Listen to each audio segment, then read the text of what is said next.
Hoy tenemos acá frente a nosotros a un equipo de expertos del más alto nivel. De hecho, debo decir que es a nivel latinoamericano que tenemos este equipo, este ramillete de personas muy importantes, muy trascendentes y muy estudiosas. La mecánica de la actividad del día de hoy implica 5 minutos de tiempo iniciales para cada uno de los participantes, en donde van a abordar, a partir de una pregunta generadora inicial, donde van a abordar aspectos puntuales de su experiencia, donde van a profundizar en áreas en concreto que les puedan ir facilitando al grupo acá presente una comprensión global de la temática, y que va a iniciar justamente previéndose que la fortificación y equiparación de alimentos es ese proceso mediante el cual se adicionan o se reponen ciertos micronutrientes. Hay una pérdida o disminución en algunos casos en procesos industriales que involucran que se seleccionen para mejora algunos micronutrientes en concreto. Esto busca que se eviten las carencias, o que se eviten las diferencias o deficiencias que se pudieran dar en el consumo de estos alimentos. Así, rápidamente vamos a iniciar con el doctor Burush. Si es tan amable usted, le vamos a hacer una pregunta generadora. Luego de que se den los 5 minutos con cada uno de ellos, vamos a abrir un espacio para preguntas, para respuestas, para participación, para sugerencias. Y dentro del encuentro, no se vayan a escandalizar, ni se van a preocupar si nos interrumpimos mutuamente, porque ya acordamos que vamos a hacer que el mensaje llegue a profundidad, y no necesariamente en todo están de acuerdo los 4 aquí presentes. Y eso es lo rico, precisamente, que no tienen que estar de acuerdo. Si todos estuviéramos de acuerdo, ¿en qué momento se empieza a generar la innovación? ¿En qué momento se empieza a generar el cambio?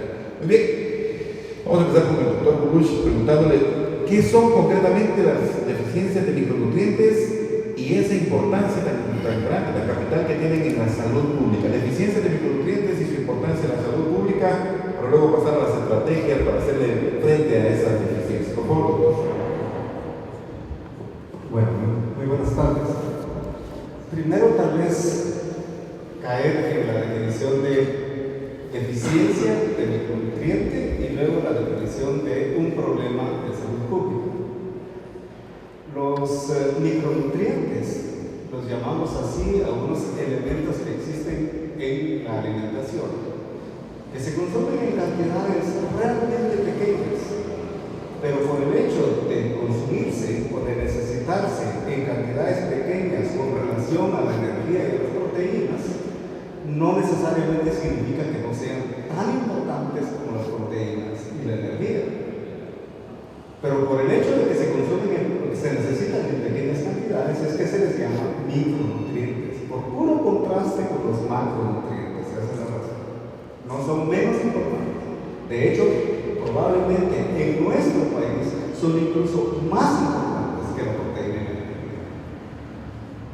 Y son más importantes que la proteína y energía, posiblemente en términos de su importancia en salud pública, y aquí entra el tema de la salud.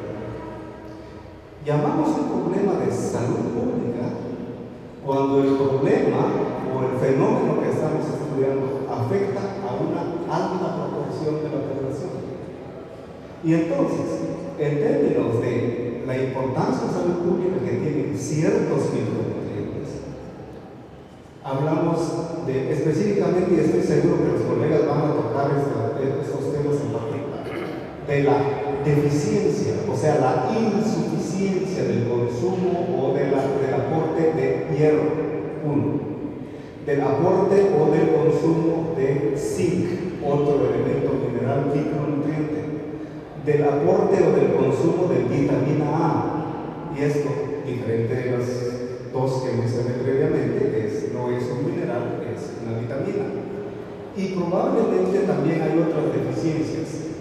Otro que es importante en términos de salud pública es la deficiencia de yodo, y van a hablar de esto.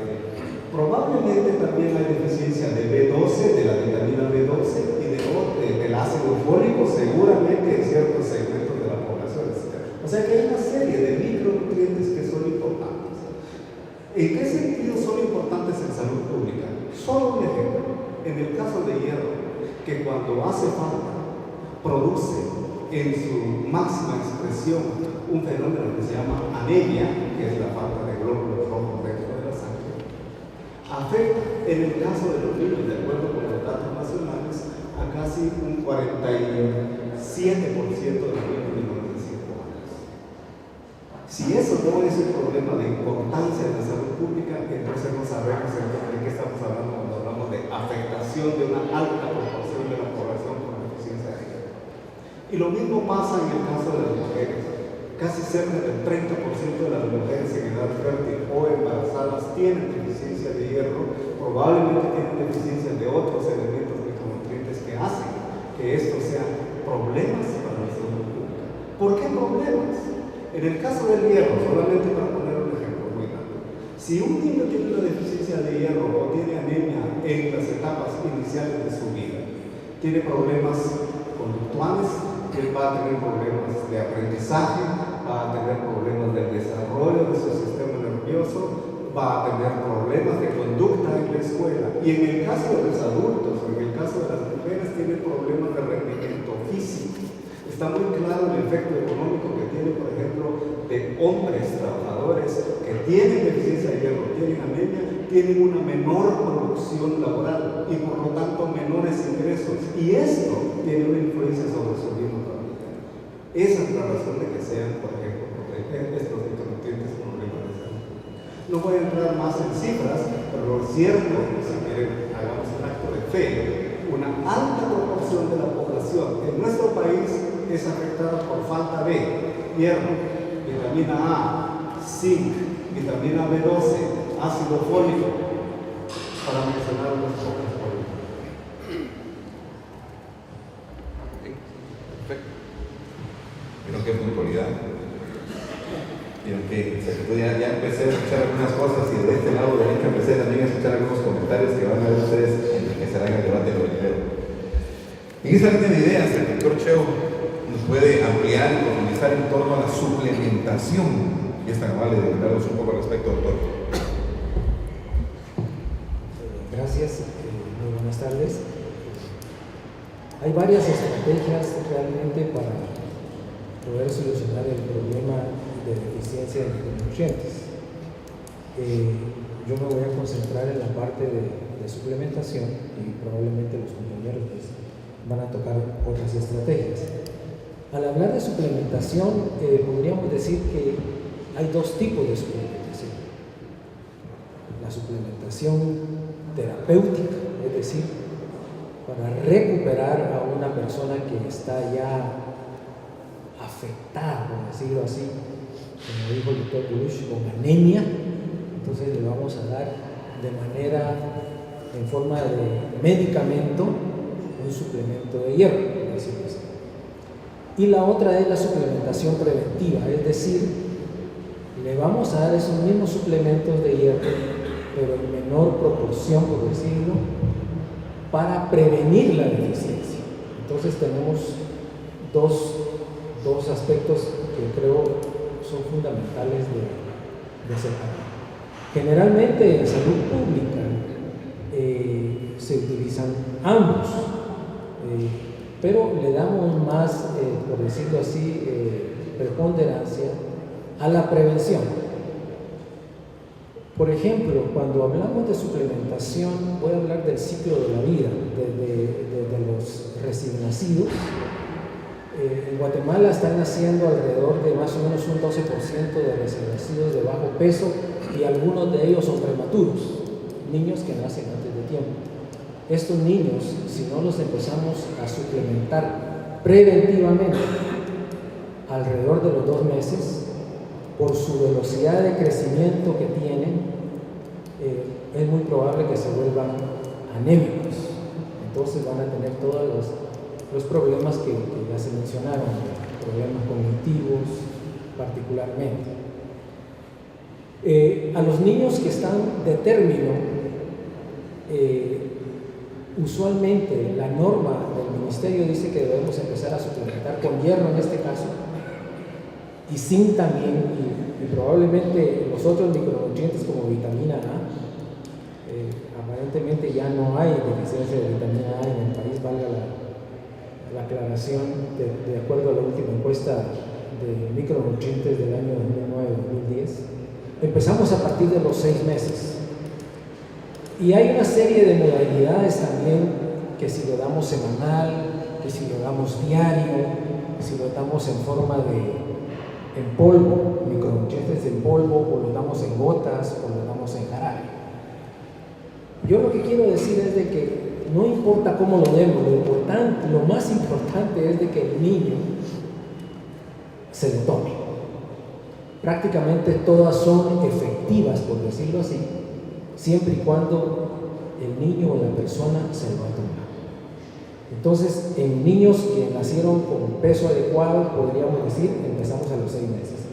Y por otro lado está el grupo de mujeres en edad fértil, incluyendo las adolescentes, las que están debutando ya con su menarquia, por ejemplo, o tienen algún tipo de dispositivo intrauterino para prevenir los embarazos. Usualmente estos pueden dar un poquito más de hemorragia y tienen mayor riesgo de presentar anemia.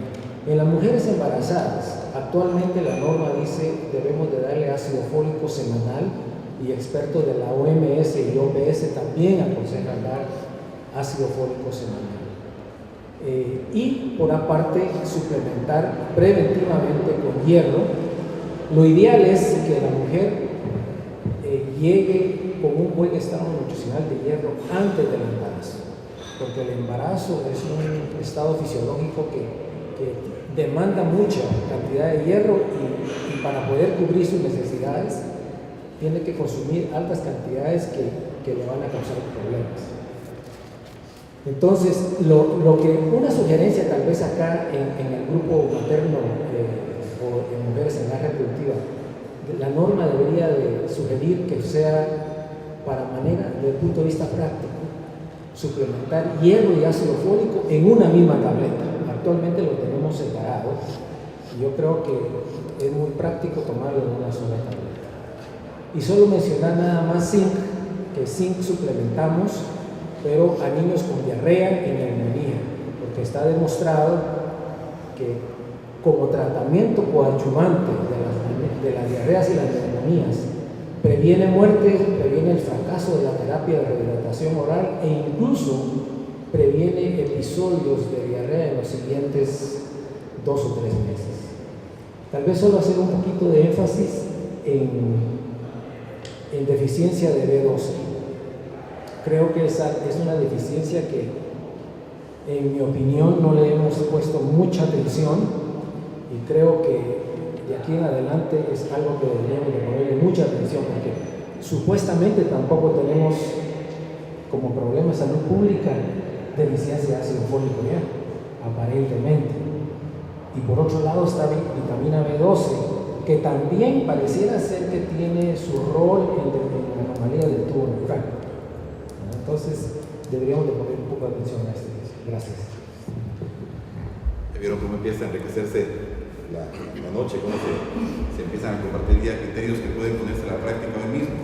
Justamente en función a poner y llevar a la práctica hoy mismo el vínculo que se puede generar con la industria nacional, con las empresas relacionadas con los vehículos, como la sal, con el azúcar y la vitamina A, y con aspectos que se relacionan con la fortificación que pasan por las harinas de trigo que ya existen, pero también hay otras alternativas, el maíz nixtamalizado, la harina de maíz nixtamalizado. Es de lo que nos va a hablar ahora la doctora licenciada Niterra Mir, por favor. Muchas gracias, buenas tardes. En realidad, antes de comenzar a hablar de lo que es en sí la fortificación, solo quería dejar también algo en el ambiente. El doctor Cheo mencionaba que es muy bueno suplementar con hierro y ácido fólico durante el embarazo. Yo les pediría que trasladen el mensaje que el ácido fólico debe ser ingerido antes de embarazarse, porque los problemas de la columna vertebral pueden prevenirse hasta en un 70% y esto debe ser antes de la 3ª semana de embarazo. Entonces quería agregar eso y entrar diciendo que la fortificación de alimentos es una estrategia de varias que deben ser desarrolladas para lograr controlar los problemas de nutrición. Ustedes han oído mucho de la desnutrición crónica y para lograr el control de la desnutrición crónica, además de la fortificación, debe haber programas que controlen las enfermedades, que haya agua segura y alimentos seguros, que haya disponibilidad de alimentos o seguridad alimentaria y lógicamente la fortificación de los alimentos. Entonces, pensando en la fortificación, ¿por qué es importante? ¿Por qué decir que es necesario fortificar? Eso se hace cuando encontramos que hay un imbalance nutricional.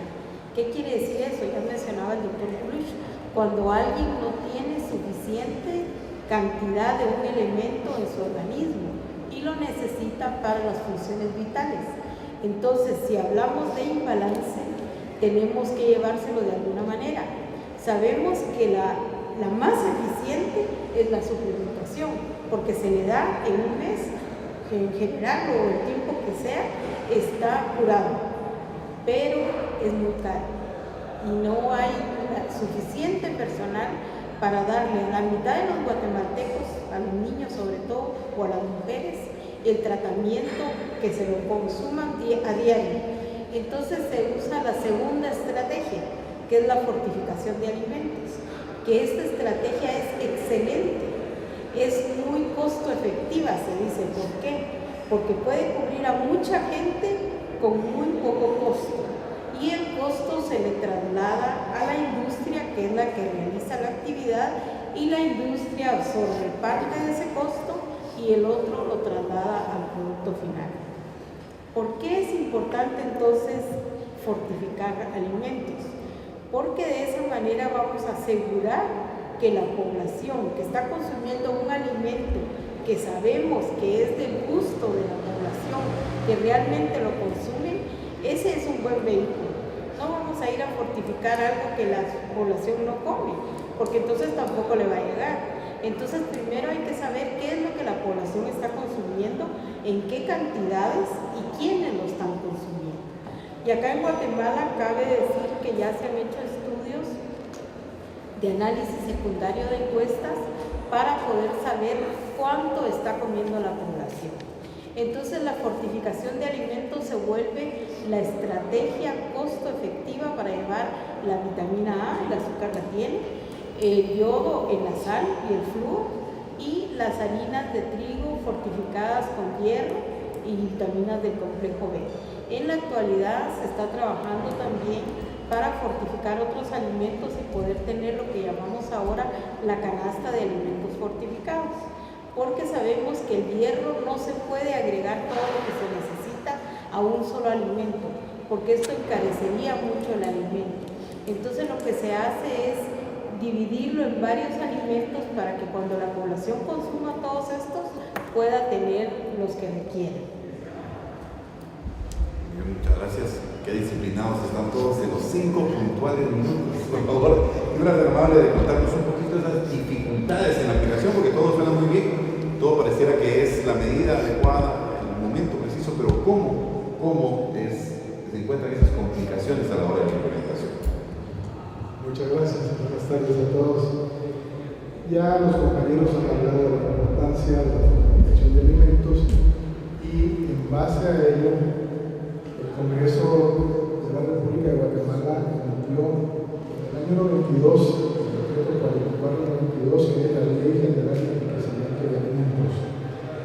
Esta ley, uno de sus considerandos, dice que es un deber primordial del Estado de la salud integral de todos los habitantes del país y dentro del campo preventivo para la salud, uno de los medios más eficaces de lucha contra enfermedades por deficiencias nutricionales y para la prevención de otros problemas de salud es la fortificación, el enriquecimiento o la equiparación de alimentos.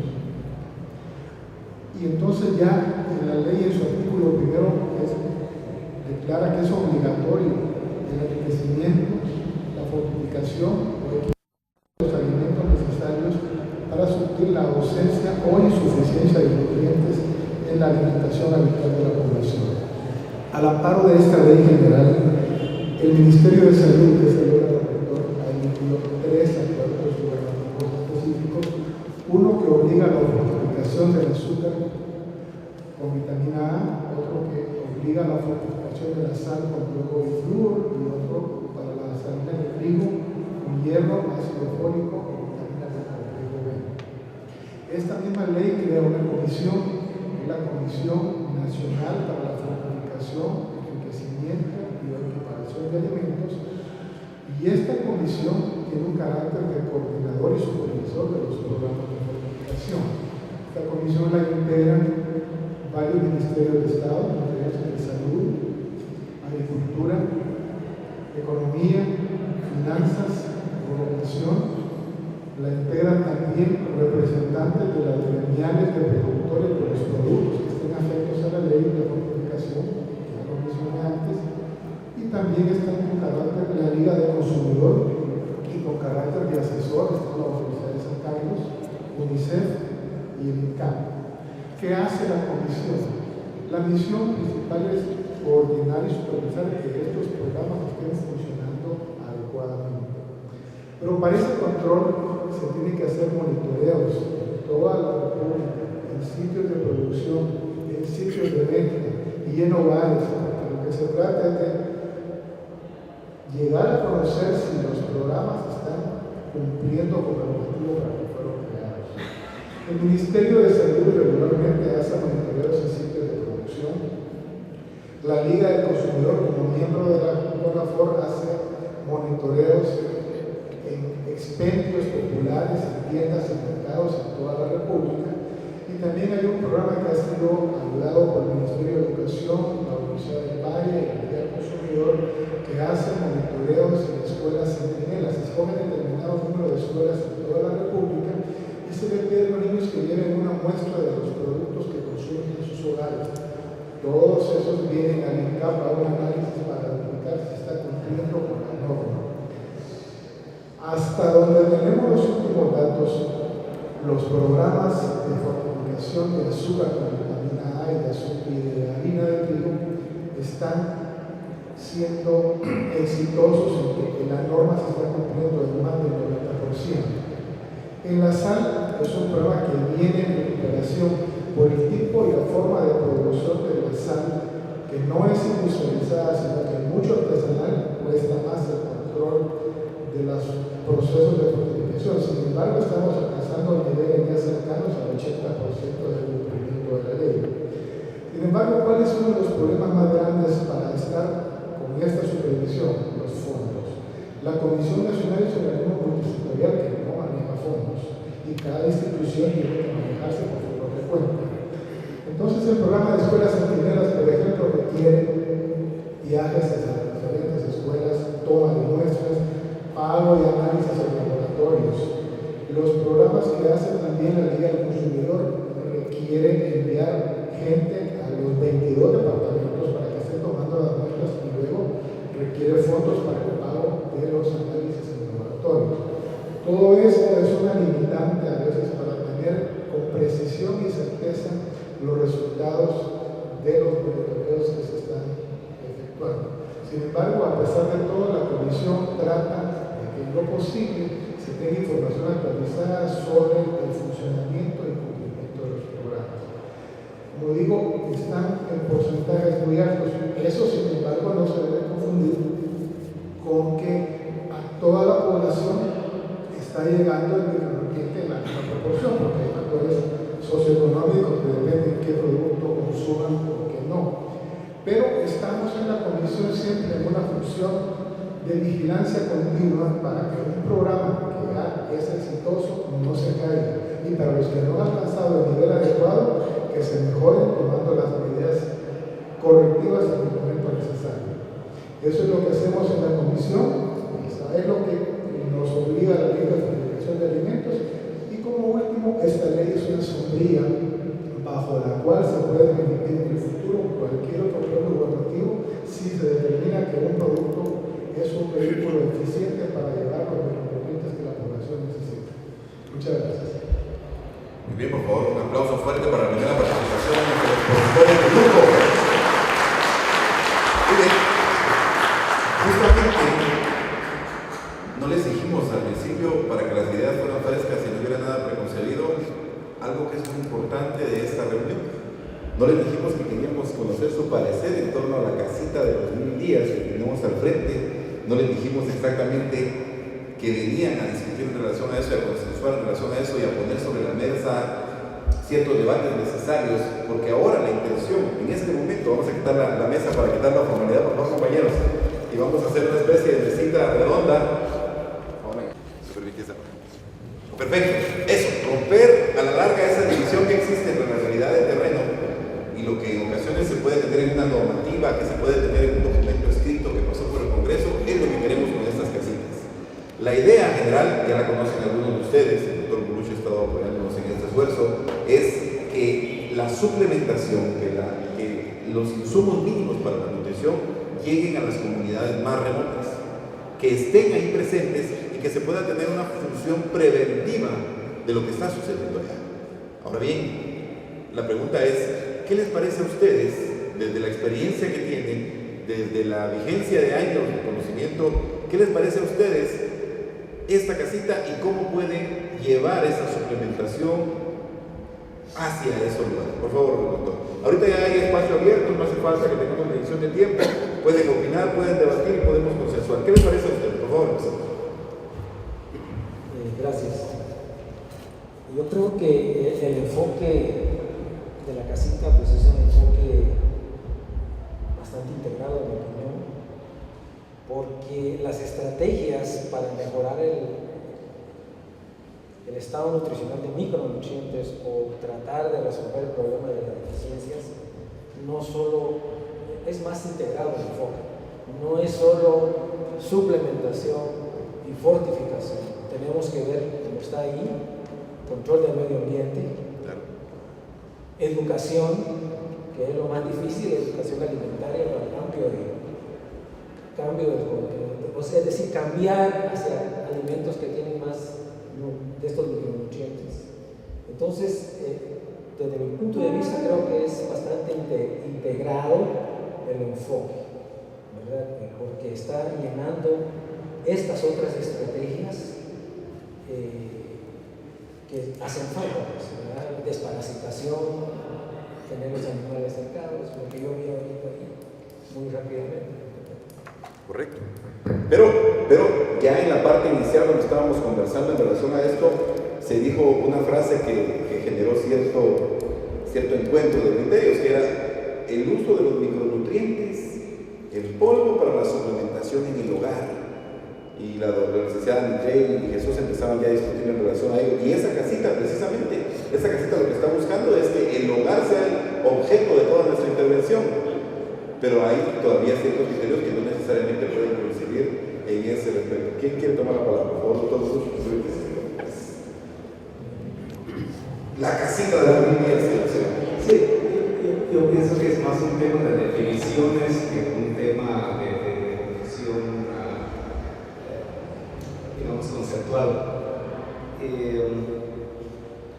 Parto de la casita, porque estoy completamente de acuerdo con el doctor Cheo, en el sentido de que este es un como ámbito en el cual se pueden integrar no solamente las cuestiones de micronutrientes, sino todas las acciones que tienen que ver con el combate de la desnutrición, sobre todo la desnutrición crónica, porque es la que tiene una serie de, digamos, de acciones muy específicas y cuyo efecto es directo.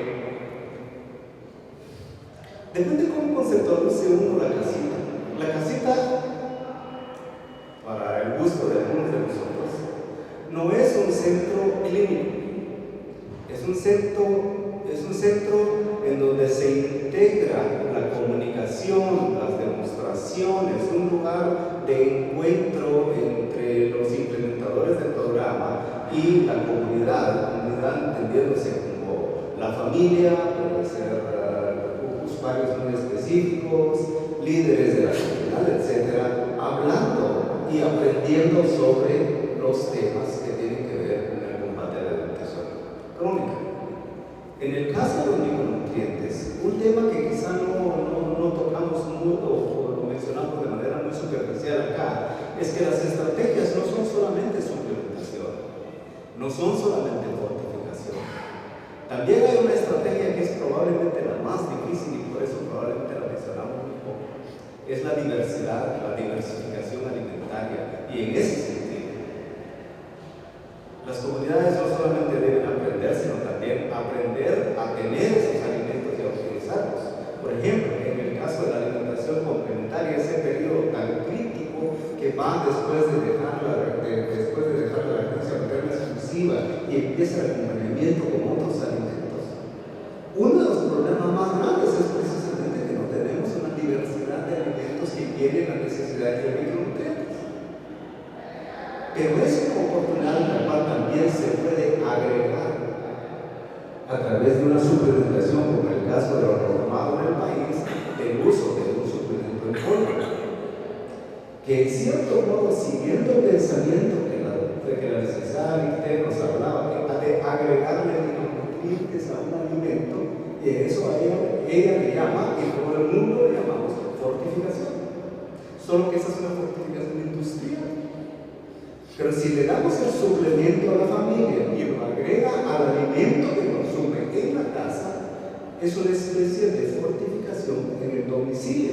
Por supuesto que tiene una serie de retos, y los hemos visto en el campo. Hemos visto en el campo que si no se da la instrucción correcta a la señora, va a usar mal. Entonces, pero el problema no es la estrategia, el problema es cómo estamos comunicando a la gente el uso de esa estrategia.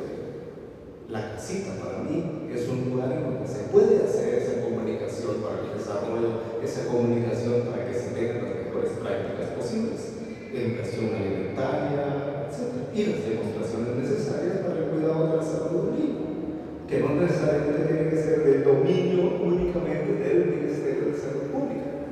Ahí es donde necesitamos, digamos, como estandarizar el mensaje a través de toda la gente que participe, de todos nosotros, todos los que formamos parte de este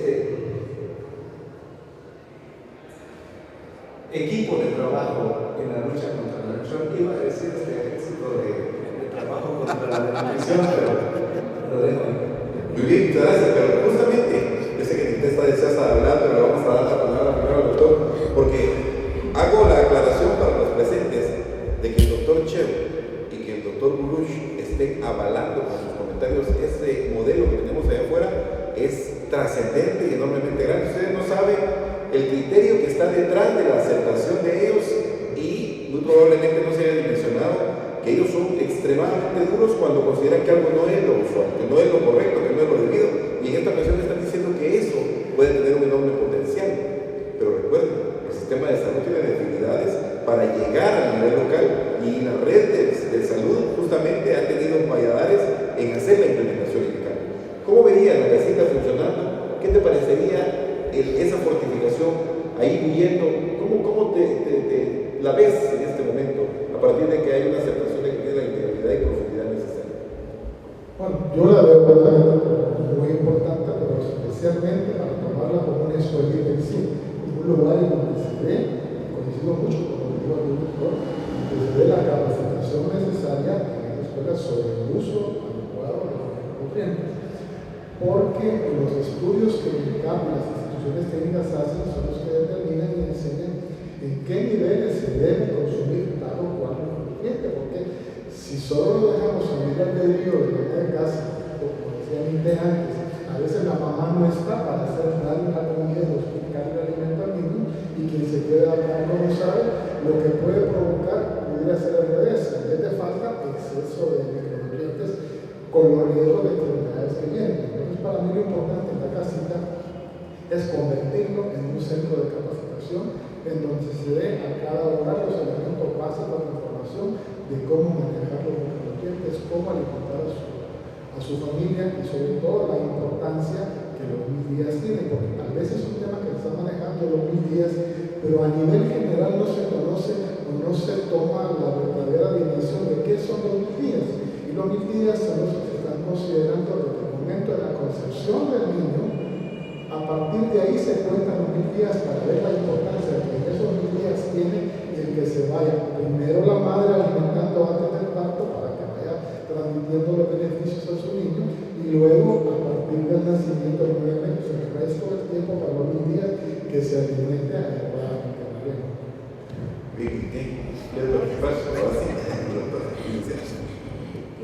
En primer lugar quiero decir que veo la casita como una gran oportunidad de educación, porque la educación de adultos tiene que ser así, visual, hacer, porque no es lo mismo si a un adulto solo se le dice, se le explica, que si lo ve haciendo lo va a aprender. Eso es muy importante, y de ahí le veo un gran potencial. En relación al contenido, me parece excelente, están las 10 intervenciones Y eso es lo que se requiere, o sea, no hacer cosas aisladas porque ya vimos que no funcionan. Entonces ahí estamos re bien, tienen la integralidad. La preocupación mía en relación al uso de micronutrientes en polvo es que la posición de la mujer en el hogar ha cambiado. La mujer de los años 80, 90 ya no es la misma de ahora. ¿Por qué? Y estoy pensando en la mujer de la comunidad. Esa mujer ahora le toca salir a trabajar. Ya no se queda en su casa con su hijo preparando la comida, cargando el agua, haciendo todo, sino que además de todo eso, sale a trabajar. ¿Por qué? Porque el esposo muchas veces se ha ido al norte, o es una viuda, o es una madre soltera, y está a cargo de los niños. Y aparte de la siembra y de todo lo que tiene en su entorno económico, llamémosle así. Entonces ella tiene que procurar esa parte y sale del hogar. Entonces ahí veo yo el problema. ¿Cómo le vamos a enseñar a que ese micronutriente se lo dé en comida tipo papilla, porque así es la recomendación? No se lo puede dar en líquido en el momento que el niño está comiendo, cuando a veces con suerte lo carga con ella y le da algo, no voy a decir nombres comerciales porque van a decir que estoy haciendo propaganda, pero lo que hemos observado es que compra en la tienda algo y eso es lo que almuerza, y ahí no le puede dar micronutrientes. Entonces habrá que hacer un modelo de capacitación que se lo dé tempranito antes de salir o al regresar en la tarde, ¿verdad? Pero no dudo de la eficacia del micronutriente en polvo, no dudo. Para mi gusto, solo le cambiaría el hierro. Hierro. Sí, el tipo de hierro. Correcto. Porque ahorita, eso sí es uno de los limitantes que yo veo del esfuerzo que ha hecho Guatemala por corregir la anemia y que aún mantenga niveles moderados. Ha hecho una gran inversión y cuando uno habla a veces con los economistas o con los planificadores y les dice, no, es que hay que cambiar a hierro aminoquelado, ¿qué es lo que dicen? Es que eso es caro. ¿Qué les digo yo? Es más caro mantener a una población deficiente y que no se corrija la anemia cuando sabemos que no está funcionando. Bien, pero la sal, por ejemplo, en el tema del yodo, la sal, y justamente acá tenemos hoy una grata presencia de compañeros que están en la industria salinera, la sal y la llegada a la casita, la sal y la llegada al territorio que tienen tanto valor, justamente por los puntos de coeficiente intelectual que se pueden perder, pero en lo económico no es extremadamente cara y la duración de la libra de sal puede prolongarse en muchos casos. ¿Cómo consideran ustedes que pudiera darse esta llegada a terreno de esa sal yodada que por mucho tiempo se ha descuidado? Porque que yo recuerdo cuando era niño se hablaba de aquel poco de sal con limón en una servilleta que si bordeaba lila tenía el contenido de cobre. No, esa es lo que la recordación más intensa que tengo de cuando era niño, porque mi mamá creo que lo hacía. Hace pocos días en mi casa lo hice y la sal de mi casa no tenía yodo. Pero bueno, a la larga, ¿cómo hacemos para que llegue al hogar y cómo hacemos para que se apropie la población? Porque recuerden ustedes, y hubo un tiempo, no me dejarán mentir, que las papillas Gerber, cuando las destapaban y hacían este ruidito cuando destapaban, se generó tal necesidad cultural en las personas que quien no podía dar una papilla sobre ese sentía tristeza y decía, los ricos pueden tener eso. Los pobres no tenemos derecho a eso, pero en realidad no necesariamente era lo que se estaba persiguiendo, pero sí se puede impactar en el cerebro de una persona con ciertas prácticas, ideas o ciertas costumbres que se van siguiendo. Tal vez voy a hablar primero por el asunto de la prueba que mencionaste. La prueba fue muy efectiva y les voy a decir que cuando se hizo la campaña teníamos un nivel de devaluación del 13% en Guatemala y la mayoría era importada. Entonces, con esa campaña se logró un 97% de fortificación de la sal. ¿Y cuál fue la diferencia? Que el consumidor, o sea, todos ustedes, tomaban, hacían la prueba de limón y la devolvían. Devolvían la sal si no estaba bien. Inclusive el país me llamó a mí, mire, mi sal no tiene yodo, ¿qué hago? Devuélvasela al que se la vendió. Se la devolvió al que se la vendió y el que se la vendió me llamó a mí, la voy a demandar. Entonces dije, bueno, hágalo. Y en realidad, ¿qué había pasado? No la estaban fortificando. Entonces se subió a la fortificación. Lamentablemente la prueba falla ahora y te voy a explicar por qué. Porque la tuya seguro está ayudada. El secreto de la prueba es muy sencillo. uno se agrega el limón el puñito de sal en la servilleta, el limón barre el yodo que tiene la sal y al hacer contacto con la servilleta que contiene almidón, hacía el cambio de color. Pero ¿qué pasa? Las servilletas ahora se hacen de papel reciclado, entonces el contenido de almidón es muy bajo. Y cuando vimos eso nos daba falsos negativos, tuvimos que sacarla del mercado. Hay otra prueba que se puede hacer con almidón y otra con papa, que no es el ideal, porque hay unos kits muy baratos en la India que se consiguen y se traen a ¿Cuánto Guatemala. Te voy a dar el precio, ahorita no lo tengo en mente, pero era muy barato. Nosotros traíamos cuando UNICEF estaba apoyando este proyecto y le dimos a los alcaldes, le dimos a las tiendas, le dimos a todo el mundo, porque la gente no sabe que la sal tiene que estar ayudada y no sabe qué debe buscar en una bolsa para saber que está ayudada. Yo les diría, no hay razón que justifique que ninguno de nosotros guatemaltecos estemos consumiendo una sal húmeda, sucia y mal ayudada. En Guatemala hay sales bien producidas que están lavadas, secas, molidas y doblemente fortificadas y que cuestan hasta más barato, porque la gente dice, no, es que esa es más cara. Cuando uno viene a ver que compró una bolsita que tiene 12 onzas, no tiene la libra, pero como no dice cuánto tiene, la gente cree que es una libra. Y tiene tal humedad que cuando termina de usar la bolsita en el fondo le queda así de agua. Todo eso es pérdida y no tiene yodo. Entonces no es bueno comprar ese tipo de sal.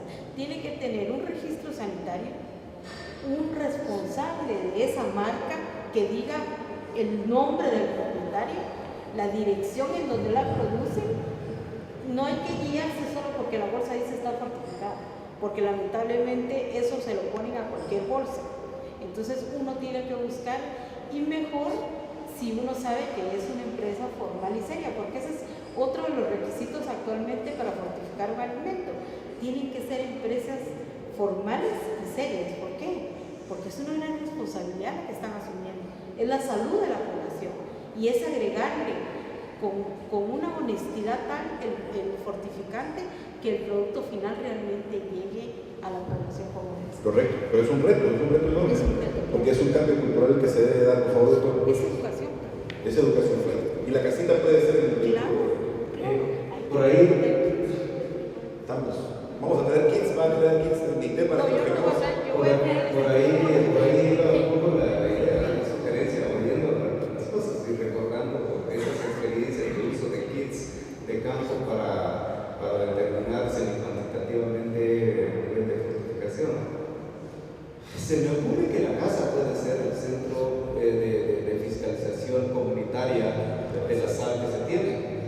De repente podría ocurrir que la casita tuviese kits Claro.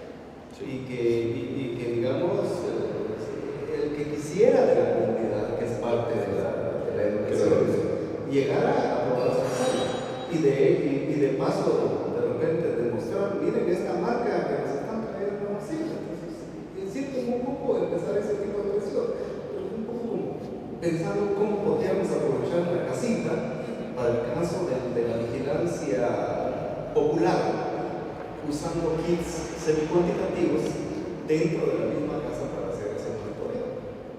De repente, Es una idea. yo recuerdo esos kits, digamos, que UNICEF compraba Sí. para el caso de Guatemala. Ajá. Perfecto. Muy bien, vamos a abrirnos, ¿querés, por favor? Bueno, luego abrimos un espacio para que ustedes empiecen ya a participar.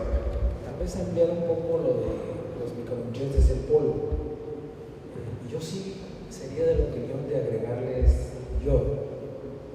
Los que actualmente existen solo tienen vitamina A, 300 microgramos, más o menos en recomendación dietética diaria, tiene 12.5 de hierro. Ya se lo agregaron. Pero no están en el mercado. Sí, pero no están haciendo uso.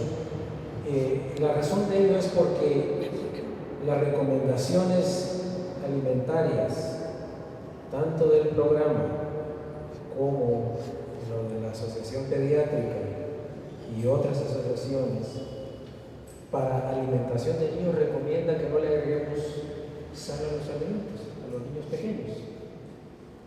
Esa es la recomendación de los pediatras, ni azúcar incluso.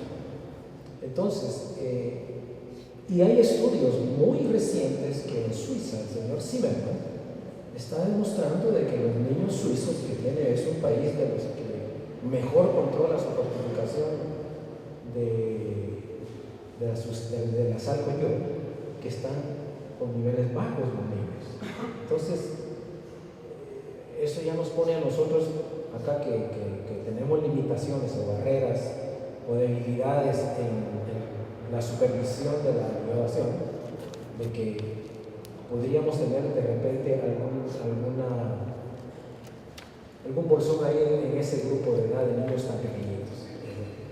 Y tal vez mencionar nada más que la casita también, a la casita se le puede incorporar otra estrategia que ha sido exitosa en otros países también, por ejemplo, el cultivo de la malanga naranjada en África, pues que es rica en betacarotenos, pues una provitamina A. O sea, lo que quiero decir es que hay alimentos biofortificados, no genéticamente modificados, sino son semillas autóctonas que se han ido mejorando, y que esa es otra manera también de ver de cómo podemos resolver el problema de la deficiencia.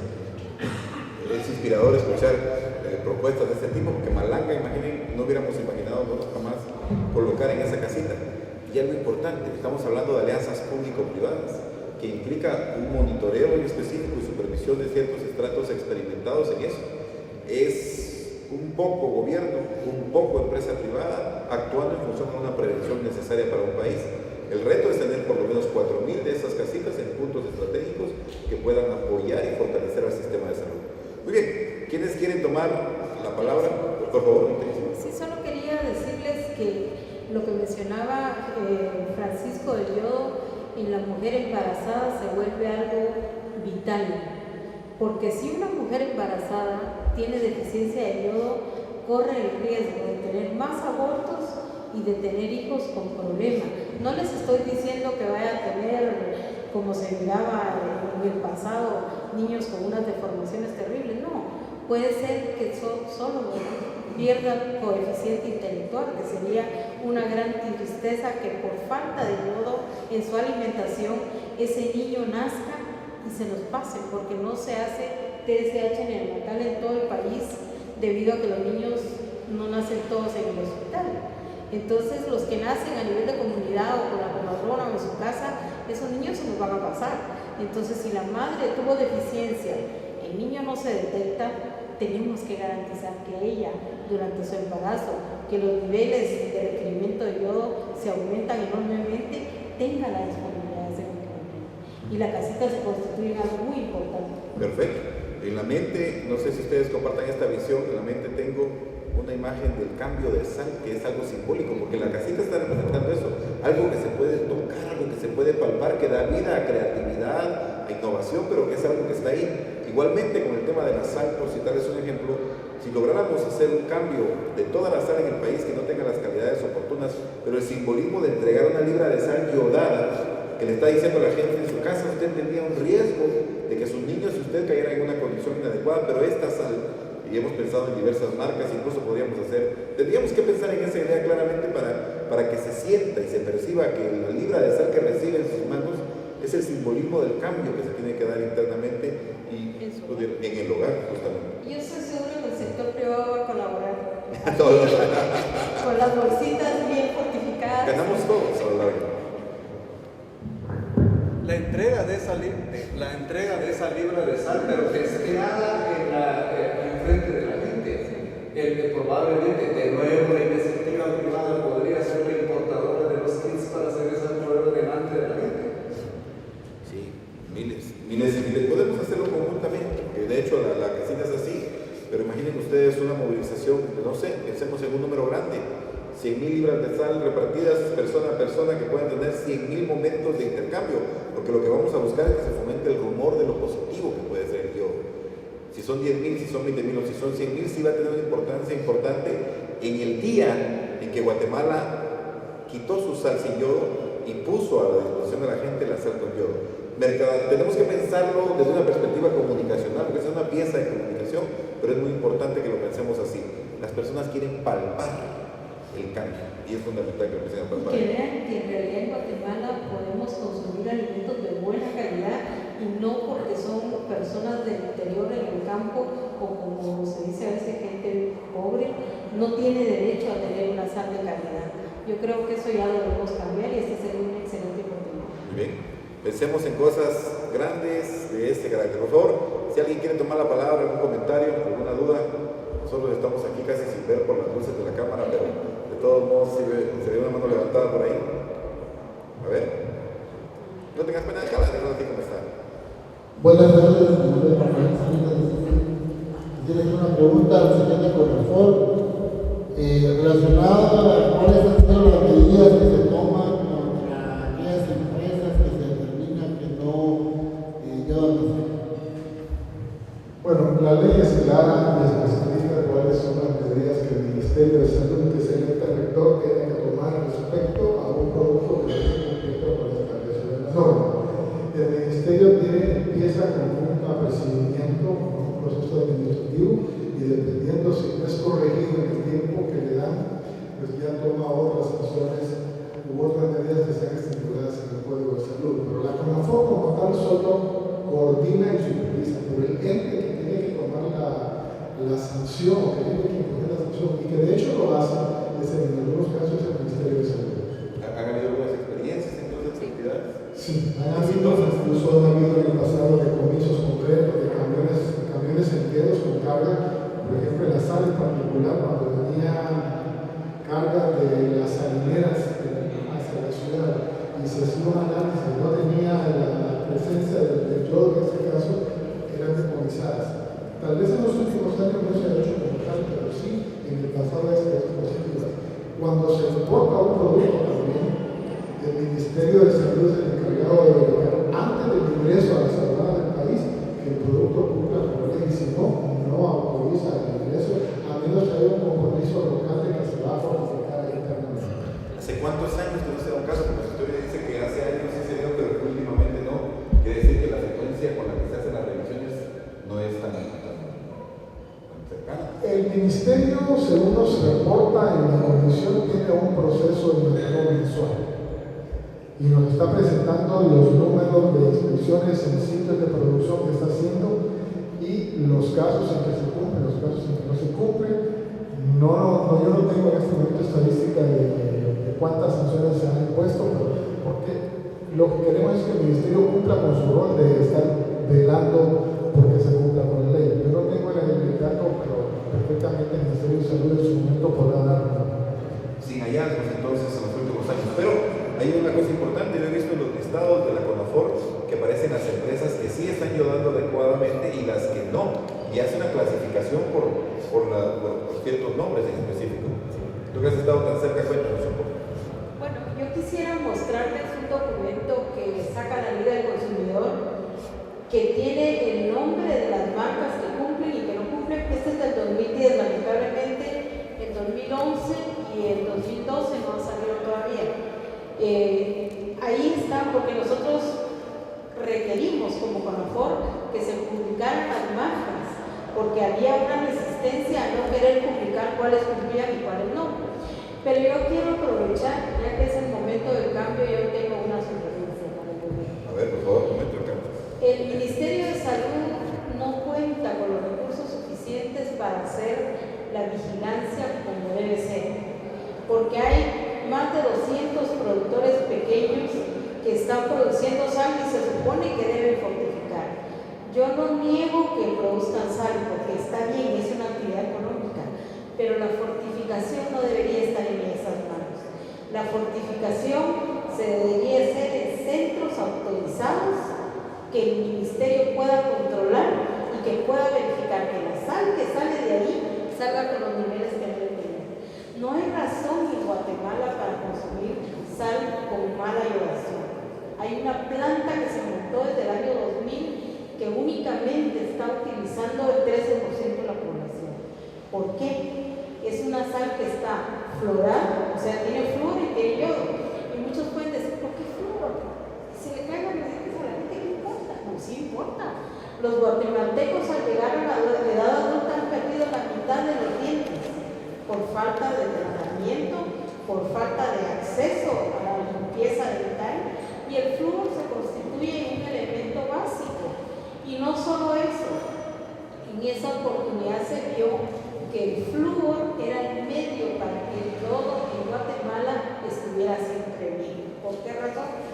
Porque el flúor no lo pueden agregar en cualquier salina, que allí con una pala le agregan el yodo todavía en este siglo, sino que el flúor requiere de equipo, de sal que sea limpia, seca y lavada.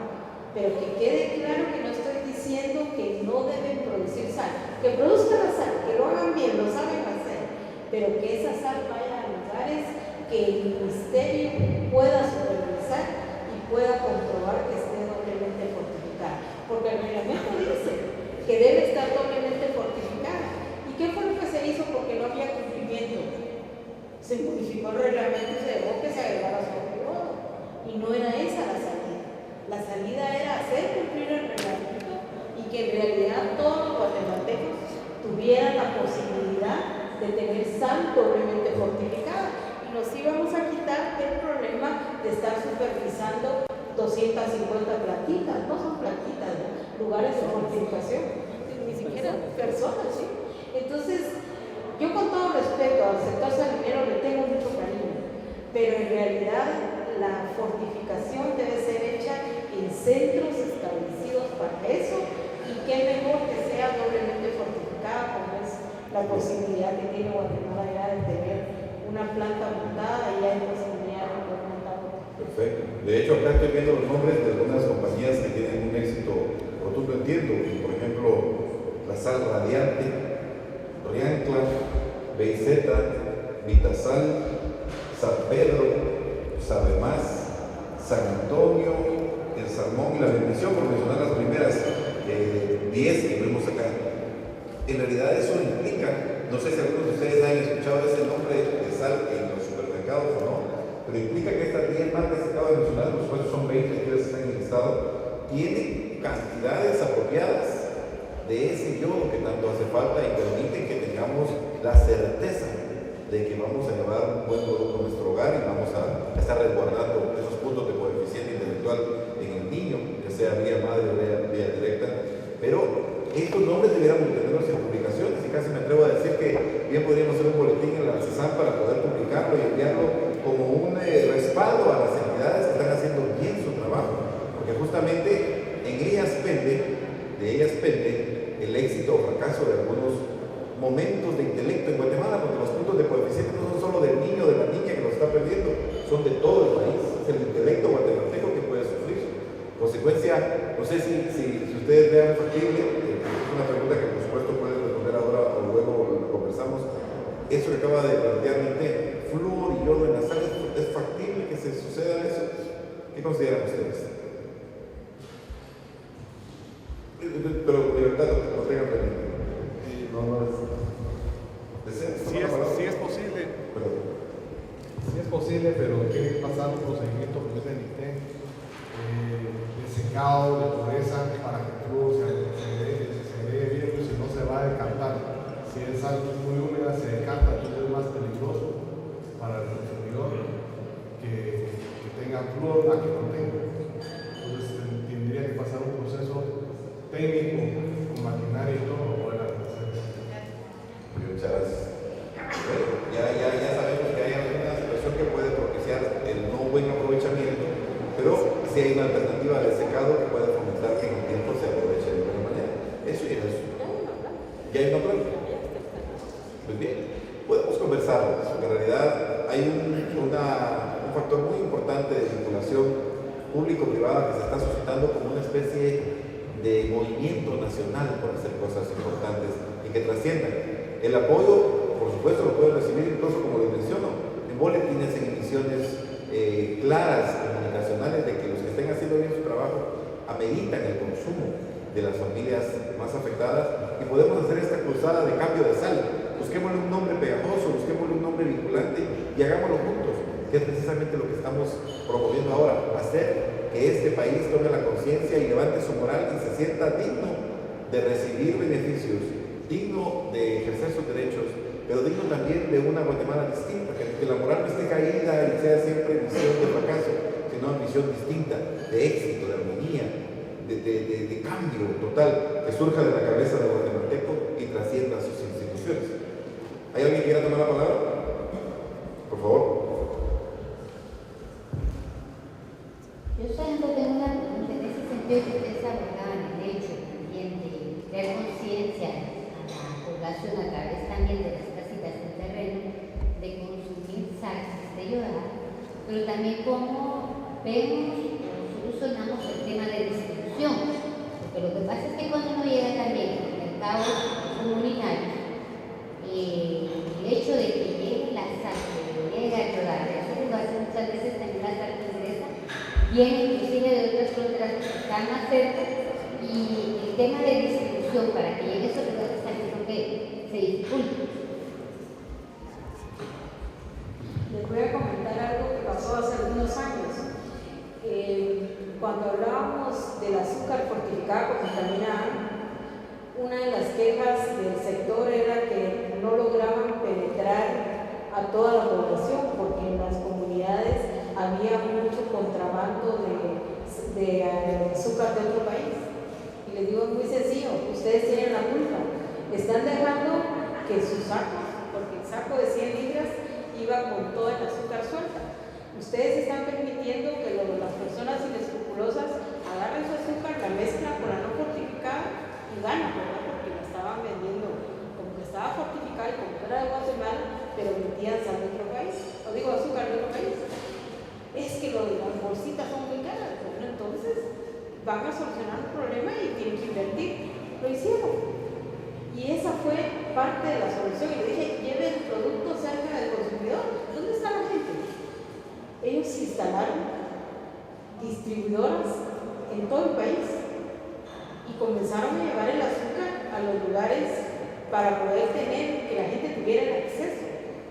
Fue un éxito rotundo, porque en realidad lograron la penetración que les hacía falta. Entonces, es de buscar los medios, es de buscar la forma. Lo que sucede con la sal es bien complicado, porque el que produce la sal no es el que la comercializa, sino que la vende a lo que se llaman los intermediarios.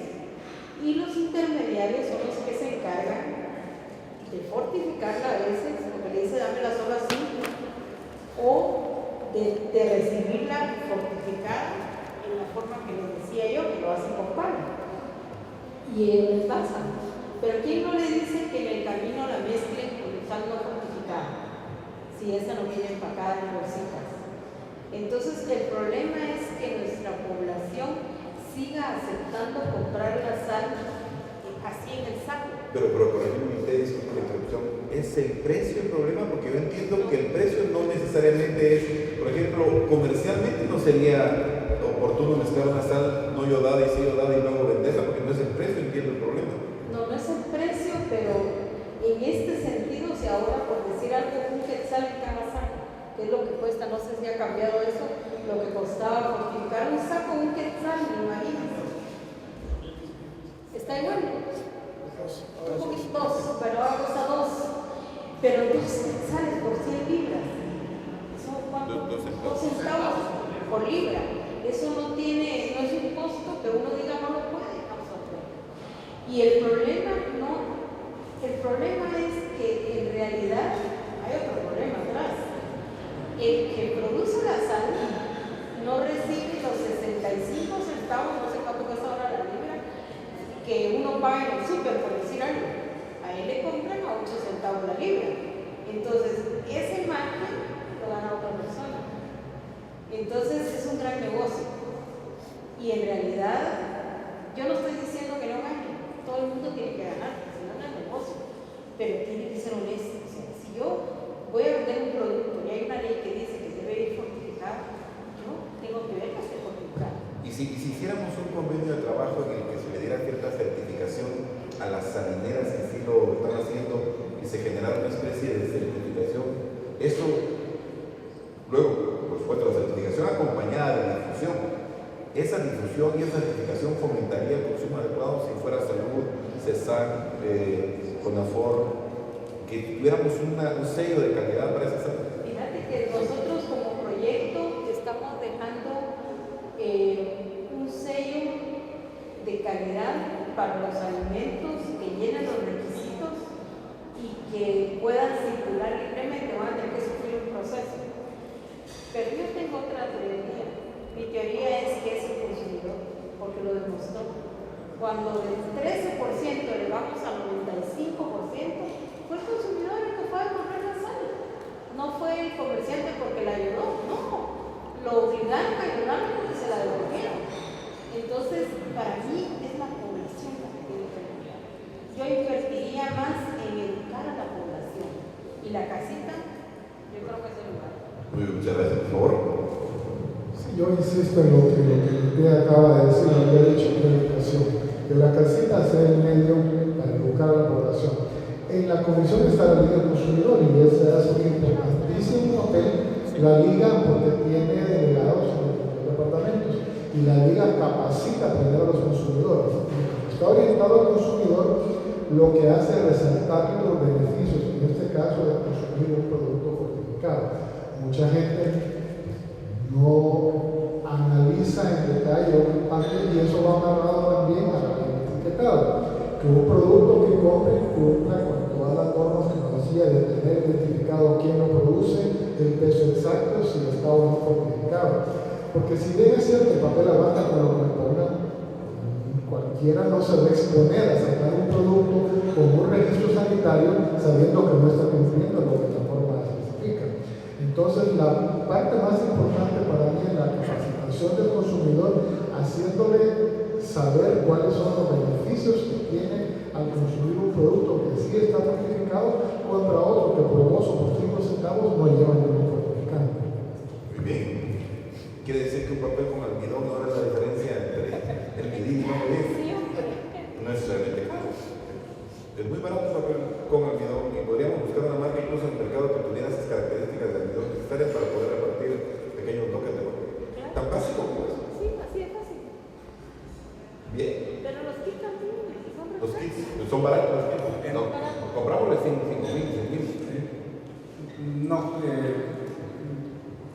el tema de los kits, en realidad el principio del kit es exactamente el típico popularizado en aquellas décadas digamos, de la prueba de limón.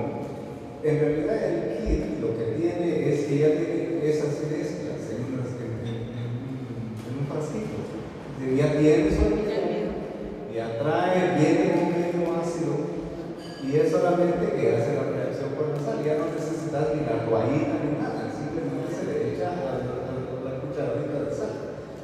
Y ese es el método, el principio universal. Yo pienso que sin caer mucho en la, como dice el secretario a veces, en la exquisitez técnica de la medición y de la exactitud de la prueba, o tener una prueba que discrimine el fortificado del no fortificado, por decirlo así. Porque ese no es monitoreo. ¿Okay? Ese no es monitoreo. Es simplemente un instrumento en manos de la gente para decidirse por una u otra marca y rechazar la que está fortificada. Eso es distinto, ojo, del papel rector y de monitoreo que le compete al ministerio y que está en la norma. Ahí lo que se requiere es titulación de los niveles de yodo y que cumplan con la norma que va de los 30 a los 60 partes por millón. Eso es otro cantar. De lo que estamos hablando aquí es de la popularización de una prueba que permita la discriminación en manos de la vida. Eso es todo. ¿Tiene o no tiene? Como dice otro colega nuestro, ¿sí o no? Punto. Bueno, entonces tenemos un reto comunicacional para poder hacer llegar esos pequeños kits como algo más sencillo, y es algo muy básico, muy barato, hacerlo llegar a la demanda de la población, a los ojos agudos de la población. ¿Algún comentario adicional? Hay una consulta. Buenas noches, ¿ya? La consulta es en relación a otro micronutriente. Poco a poco se ha ido popularizando, creo yo, al menos esa es mi percepción personal, el micronutriente del zinc. con deficiencia también de comunicación, es decir, casi no ha sido publicitado esa deficiencia, y ahora que lo veo en el proyecto me gustaría también que alguno de los periodistas mencionara la importancia del zinc y cómo, porque yo inclusive ahora he visto comercialmente suplementos que solo lo único que tienen es zinc. Entonces, ¿cuál es la intención del zinc y la importancia? Bueno, voy a comenzar y me imagino que después tal vez Francisco Jesús. Lo que quiero decir del zinc es que tal vez no se había hecho mayor comunicación en relación a si hay deficiencia o no, porque no se había estudiado. Entonces se habían hecho estudios focalizados y se vio que podía haber problema en Guatemala. En la encuesta del año 2009, mencionaba Jesús 2010, se encontró que un 32% de los niños padecen de deficiencias, niños, y que más o menos un 18% tienen deficiencia marginal. ¿Qué quiere decir eso? Que están al borde de entrar a deficiencia. Entonces es un micronutriente al que se le debe dar importancia. Aquí, antes de seguir hablando de la importancia para qué es bueno el zinc, es tal vez muy importante decir que el gobierno está apoyando varias iniciativas para fortificar otros alimentos con este micronutriente, y está el sector privado muy receptivo y colaborando para lograr hacerlo también en un corto plazo. En su oportunidad vamos a mencionar estos, son 3 alimentos que van a contener zinc y que sabemos que van a llegar a la población para llenar ese vacío que está teniendo la dieta, porque era algo que también se nos olvidó decirles. La dieta a base de cereales que están teniendo que estamos teniendo en las poblaciones de Latinoamérica y de otras partes del mundo son muy bajas en micronutrientes y son deficitarias por eso, y aparte contienen elementos que hacen que no se aprovechen en su totalidad lo que los alimentos ya tienen. El zinc, como ustedes habrán oído, se refiere también a que si los niños padecen de esta deficiencia, van a tener mayores problemas a la hora de tener una enfermedad diarreica, ¿verdad? Y también pueden tener deficiencia en su crecimiento, pero creo que Francisco Jesús. Dale, Paco, y después Rematados. Si hay algo que rematar, lo remato yo. Bien, el zinc, solo para mencionar, participa en más de 100 reacciones metabólicas en el organismo, ya sea como cofactor o siendo parte directa de alguno de estos compuestos en el organismo. Hay estudios recientes que sugieren que también participa en la parte de desarrollo cognitivo, que otro micronutriente agregado, ¿verdad? Ya hablamos de yodo, ya hablamos de hierro, probablemente zinc también está metido ahí. Zinc es uno también de los micronutrientes que tienen que ver mucho con la maduración y la replicación celular, por eso es que ayuda también en diarrea, ¿verdad? Porque el intestino es uno de los órganos que muy rápidamente está cambiando sus células. Entonces, y también participa en una cosa importante, en el crecimiento del organismo, ¿no? O sea, crecimiento físico, no solo el desarrollo, sino el crecimiento y reacciones metabólicas alrededor de 100. Por favor, Faltó uno. Eso. Va a ser el remate de Le dejé una, si le ¿O me lo dejaste? Impunidad. Impunidad. No, de hecho, hay mucho todavía por aprender de zinc, pero ciertamente por el hecho de que participa en tantas reacciones metabólicas, casi que debe estar presente siempre.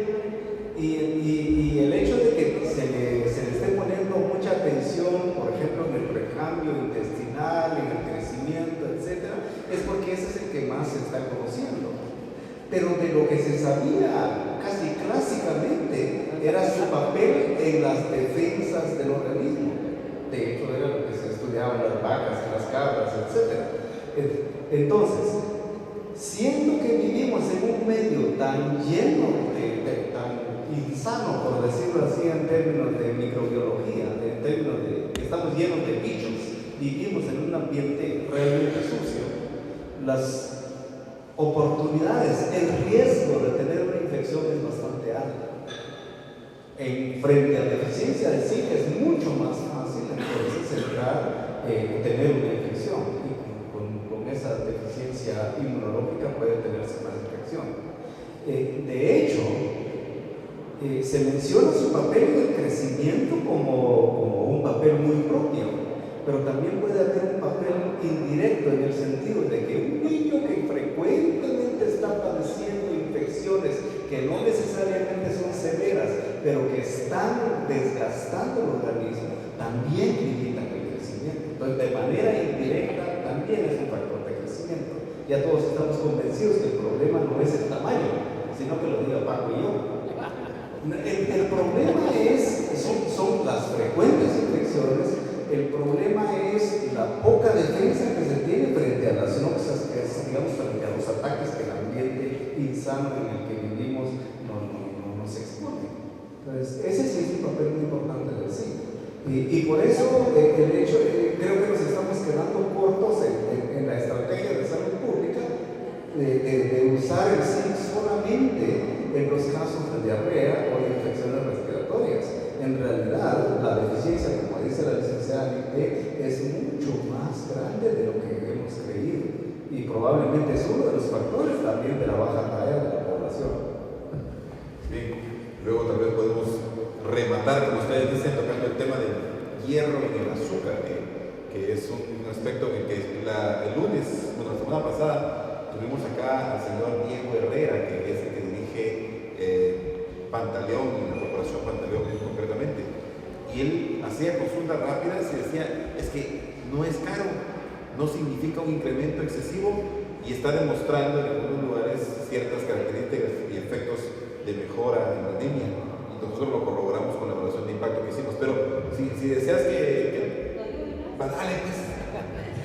Bueno, queríamos comentarles que hemos venido trabajando ya hace unos meses con el sector azucarero, y ya la premezcla con hierro aminoquelado y zinc, los dos, está preciosa. Entonces, ahora eso es lo que estamos viendo ahora, cuánto va a costar hacer eso a nivel nacional. Y te pregunto eso porque estamos justamente con el programa de alimento logrando que los paquetes de mezclas, dado que es para Guatemala y que tiene ciertas características de afectación, estén vendiéndose al precio del costo para lo que vamos a ver mañana, que es la harina de maíz nixtamalizado. Sí. Bueno, ya que se menciona la harina, en realidad estamos pensando que va a ser la harina de maíz nixtamalizada, el azúcar y el arroz. Los tres van a llevar hierro aminoquelado, zinc y B12. En pequeñas cantidades, por lo que les decía, no podemos cargar un solo alimento con todos los nutrientes que quisiéramos, porque entonces lo que decía Juan Manuel, se segrega, o sea, no queda estable y se pierde en el proceso o en el almacenamiento en el hogar. Entonces, ahorita hay muy buena disposición del sector azucarero con el azúcar y el zinc. Nosotros le estamos, con el azúcar y el hierro, con la vitamina A y el hierro, porque la vitamina A queda de todos modos. Aunque ya se resolvió el problema, no es problema de salud pública, no se va a eliminar, se baja la cantidad, porque ya los niveles en la población están bien. Pero si lo quitamos, no queremos que pase como en Costa Rica, que le eliminaron y volvieron a tener deficiencia. Porque una deficiencia de vitamina A puede dejar a un niño ciego. Y entonces no queremos eso, se aumenta la mortalidad infantil. Pero en relación al azúcar, estamos probando ya, como decía, el ácido, vitamina C y hierro, que encajan perfecto, no han dado problema.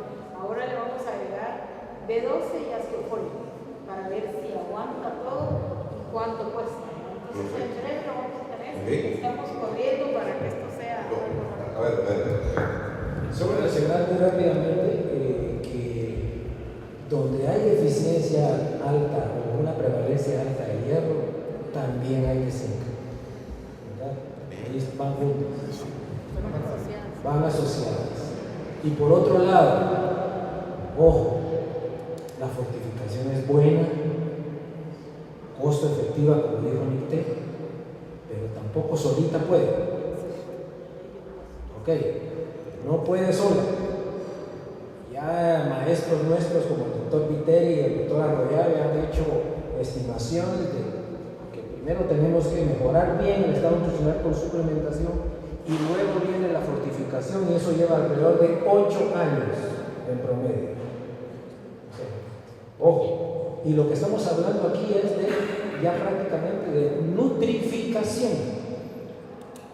Si no, vamos a tener que meterle todo esto. Falta calcio, no hemos hablado de calcio, tenemos problemas de calcio. Y probablemente hay que ver si no está como la vitamina D también andamos. Entonces vamos a agarrar, ojo, cuidado, vamos a tener que hablar bien de qué estamos. Y encima seguimos tratando de resolver los problemas tecnológicos para hacer la fortificación. Mientras eso llega, el hambre oculta, que se llama esto de la deficiencia de micronutrientes, el hambre oculta está ahí, nos está afectando. Por eso quisiera regresar de nuevo a la casita. Muy claramente señaló Francisco hace un momento el hecho de que si hay deficiencia de zinc, o si hay deficiencia de hierro, es muy probable que haya deficiencia de zinc. ¿Y por qué? Bueno, porque las fuentes alimentarias son las mismas. Es decir, las carnes rojas, las vísceras, etcétera, que hacen falta dentro de la dieta normal, el cerebro, etcétera, etcétera, todo el revolcado. Ese tipo de fuentes son ricas de ambos elementos y de hecho comparten incluso las mismas rutas bioquímicas. Entonces, es de esperar que se hace falta, porque es un tema dietético que queremos resolver con fortificación. Por eso mencionaba que la estrategia más grande, pero más difícil, es la diversificación alimentaria. Pero la casita puede servirnos para eso. Puede servirnos para aprender cuáles son esas fuentes cuando es posible obtenerlas. O la casita puede ser la fuente para demostrar cómo tener aves, cómo comerse los hígados de los pollos, cómo preparar esa alimentación para los muchachitos, cómo comer aquellos alimentos que son promotores de la absorción del hierro y del zinc, cómo mejorar el consumo de vitamina C a través de los alimentos que contienen altas cantidades de vitamina C, cómo tratar aquellos alimentos que inevitablemente estamos consumiendo pero que son altos en fibra y que son los que inhiben la absorción tanto de hierro como de zinc. Ese tipo de conocimiento es fácilmente entregable ya en la casita de la ventana de los 1000 días, mientras esperamos que los tecnólogos terminen de resolver las dudas tecnológicas para la fortificación. 1. 2. También es el centro en el cual podemos empezar a promover el uso adecuado, romper aquellas barreras y aquellos cuellos de botella que están relacionados con la suplementación. Está muy claro que la suplementación, tal como está propuesta, es eficaz, pero es inefectivo no por razones biológicas, sino por razones de prácticas, por razones de conocimiento, por el uso que se está haciendo. La casita, para educar a nuestra población y para comunicarles la mejor manera de aprovechar ese recurso, ya está. Pero no hay que esperar más. Okay. Ahora recuerdo que mi mamá me decía, y esto es para ver que en la medida de lo posible tenemos que reinventar algo que antiguamente se usaba, o sea, redescubrirlo. Recuerdo que mi mamá decía que me iba a dar hígado en baño de María, decía, le ponía cebolla y tomate y le metía así porque decía que yo podía tener anemia cuando era pequeño. Y recuerdo que me gustaba el saborcito al final del día, pero ya las madres, las abuelas, lo hacían, y es que pasa lo mismo que con la lactancia, no nos vamos a desviar, pero pasa lo mismo que ahora da vergüenza sacarse el pecho en algún lugar porque piensa que está pasado de moda, y tenemos que redescubrir aquello que quedó. Muy bien, perdón, pero ahí sí quiero hacer una puntualización muy importante. Sí, esa práctica existía y de hecho, a veces en la clínica le decían a uno, le estoy haciendo el hígado en baño de María, es decir, hacer sudar el hígado para darle lo que llaman el agüita del hígado, y le hacían la comidita de chucho, ¿no? El manchacadito de tortillitas con el agua que había salido del hígado, pero el hígado se quedaba por ahí. Esa es una mala práctica. Lo que hay que comer es el hígado. Pero quiero puntualizar porque es una práctica muy popular, ¿sí? Y eso puede ser el uso inadecuado del recurso que se está disponible. Eso es lo que hay que enseñar en la casita al orden del día. Claro. Vamos a dar una última intervención de Sebastián y luego vamos a dar 2 minutos para que ustedes hagan un aporte a la cámara justamente de cómo mejorar esa casita a partir de su experiencia, porque lo que estamos haciendo en estos foros de debate es mejorar la estructura de la casita que ustedes están viendo ahí, a la que esperamos llegar a 8.000. Por favor, Sebastián. Yo le dieron pago en el sentido de la diversificación de la dieta a la valorización de la diversidad local, que puede ser una fuente importante de elementos micronutrientes. Y sí me gustaría a futuro prestarle más atención a la sierra como a la luna. Un poco en breve. Muy bien. ¿Hay una persona más? A ver, por favor, compañero. ¿Hay alguien?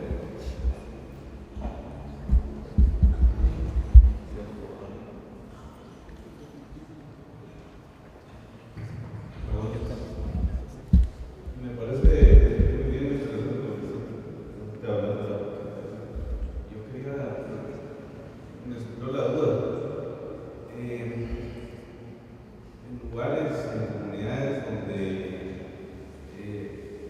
no cuentan con agua para consumo humano o que están consumiendo agua, por ejemplo, de alquiles, de agua de lluvia, que tienen que acarrearla de lugares lejanos y que tal vez incluso los recipientes en los que lo llevan a veces están hasta sucios por falta de esa agua. Se puede esperar que con esta fortificación se van a poder obtener resultados en personas que están en esas condiciones, o se requiere proveerles de servicios de agua adecuados. Ahorita vamos a llegar a la Universidad del Intento. Quiero que yo conté al compañero que la revista Lancet va pronto a empezar su presentación de hallazgos de las intervenciones de la ventana de 2000 días, y agua y saneamiento básico es una de las recomendaciones que trae como un coadyuvante directo para estas intervenciones. Se hablaba que dije que la sola estrategia de la fortificación no iba a curar la desnutrición. Debe ir acompañada por lo menos de otras 4 estrategias, y una es el agua y saneamiento. Desde el año 2004 se le propuso al gobierno que en la medida en que estaba enfrentando el problema de falta de agua, no iba a lograr cerrar la brecha, jamás, porque la velocidad con la que se logra establecer los acueductos tal como lo hacen con la metodología del ente encargado, no logra cubrir a toda la población. Entonces se les propuso tomar la iniciativa que tuvo en esa época Brasil, que es precisamente del agua de lluvia, pero no en la forma como lo están haciendo acá en Guatemala, sino colocar en cada casa, tiene que ser en cada casa, un depósito de esos tambos que uno pone en su casa. ¿Sí? En la casita está. El agua de la lluvia le alcanza para un año a esa casa. ¿Sí? Pero eso sí, tiene que estar lógicamente clorada, se les enseña a mantenerla, y costaba en esa época instalar cada servicio en cada casa $250, que no es un dinero no alcanzable. Yo estoy segura que cualquier guatemalteco, no digamos los extranjeros que son tan bondadosos y donan bastantes recursos al país, no estarían dispuestos a poner qué sé yo cuántos campos de agua de estos en cada casa. Ya hubiéramos cubierto el país, pero no se hizo. Y les estoy hablando, 2004, 2005, ya se hubiera logrado. Pero eso no es bueno decir, o sea, lo que es bueno es ver que hay un cambio y que se puede hacer. Hagámoslo ahora. Está probadísimo. Yo estoy segura que Brasil daría toda la asistencia técnica porque lo ofrecieron, se firmó un convenio y ya nunca se hizo. Lo siguen ofreciendo. Lo siguen ofreciendo. Hagámoslo. Eso funciona. Y es uno de los peros para que la gente no pueda hacer lo que tiene que hacer. Cuando uno va a la comunidad y dice a las personas, ¿qué es lo que tiene que hacer para prevenir prevenir las diarreas. Lavarme las manos. ¿Y por qué no se la lava? Porque no tengo agua. ¿Cómo se la lava si no tiene agua? Entonces, la poca agua que tiene la usa para el alimento. Entonces, si lográramos hacer eso, en realidad había un gran avance. Y tiene toda la razón. Y no solo el agua. También hay algo que yo le llamo el autocuidado familiar. La familia debe tener a los animalitos encerrados. Tiene que tener un piso de torta, de cemento si quiere, no de tierra, porque eso también es un foco de infección. Y son cosas que puede hacer la persona en su hogar, que a veces el vecino lo tiene y él no lo ha hecho. La basura, que no la tiene en cualquier lugar, un medio ambiente sano. O sea, hay cosas que la familia debe hacer, como ir al servicio de salud y llevar a los niños a la vacuna, pesar y medir al niño, que la madre tenga sus controles. Eso debería estar condicionado para recibir exactamente toda la ayuda que el gobierno le está ofreciendo a la población. Debe estar condicionado para que cumplan lo que tiene que hacer. Bien, justamente San Juan Titán, algo de los cambios, pues hoy vamos a tratar de empezar de aquel lado para acá, algo de los cambios que se estaban empezando a notar en la población es que estaban acudiendo a los puestos de salud y hace unos 2 años no iban a los puestos de salud porque tenían una pérdida de confianza.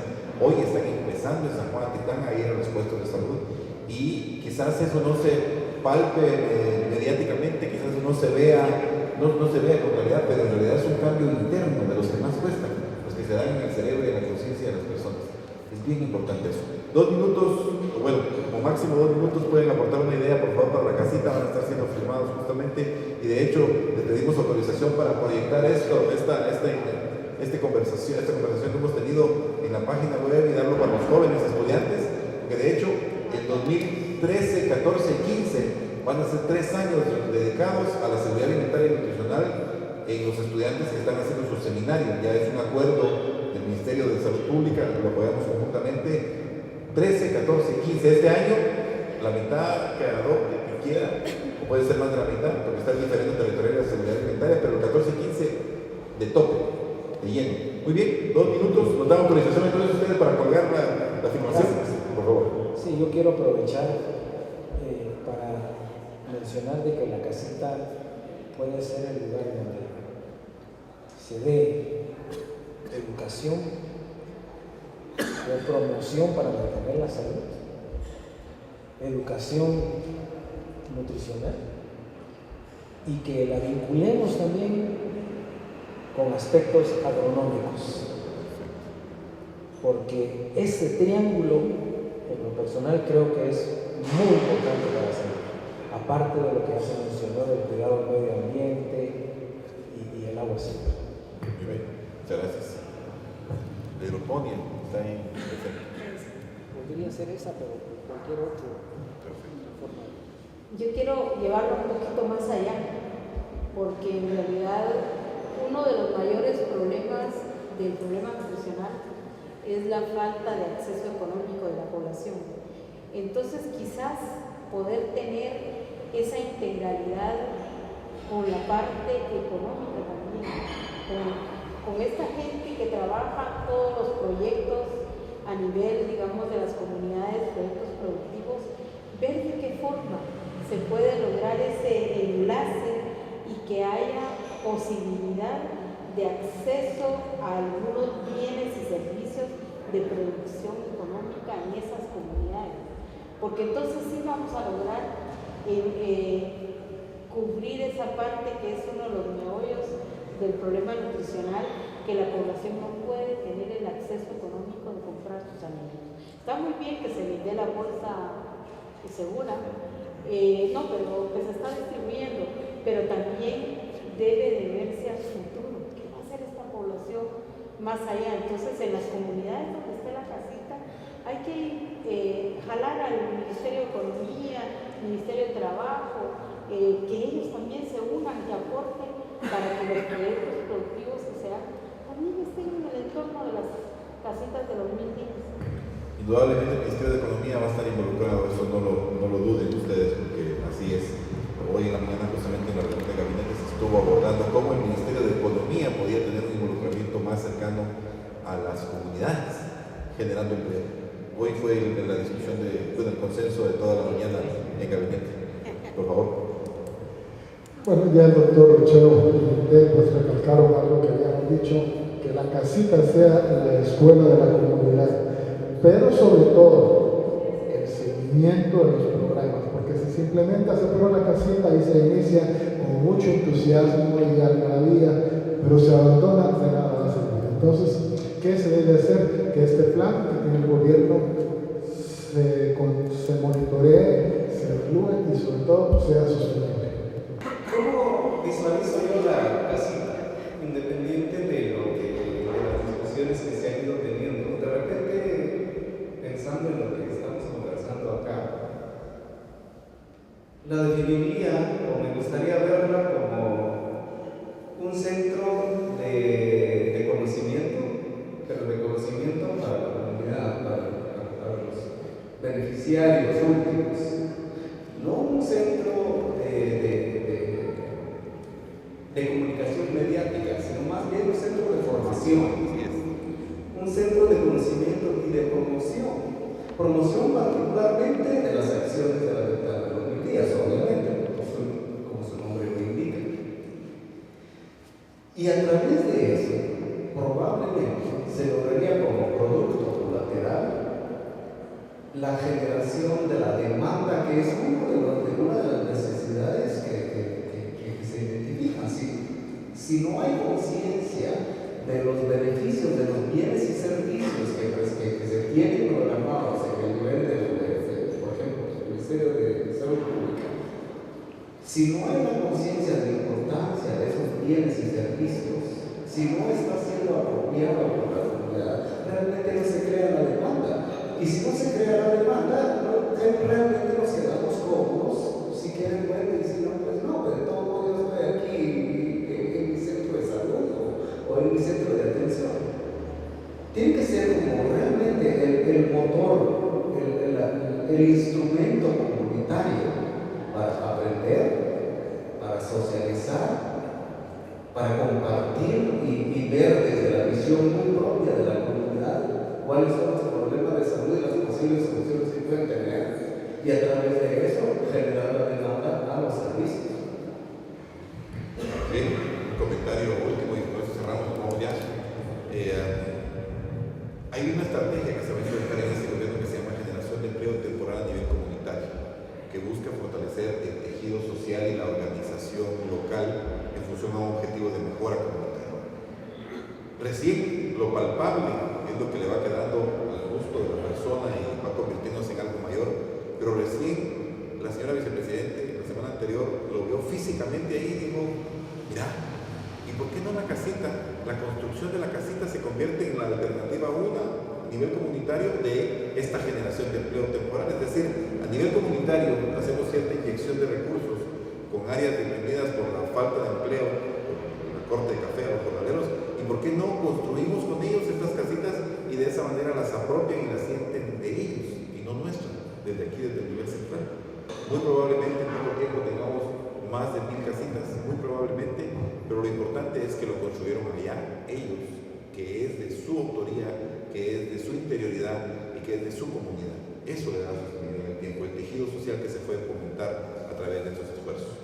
Les agradecemos su tiempo, la verdad que les pediría un aplauso fuerte para los que están acá.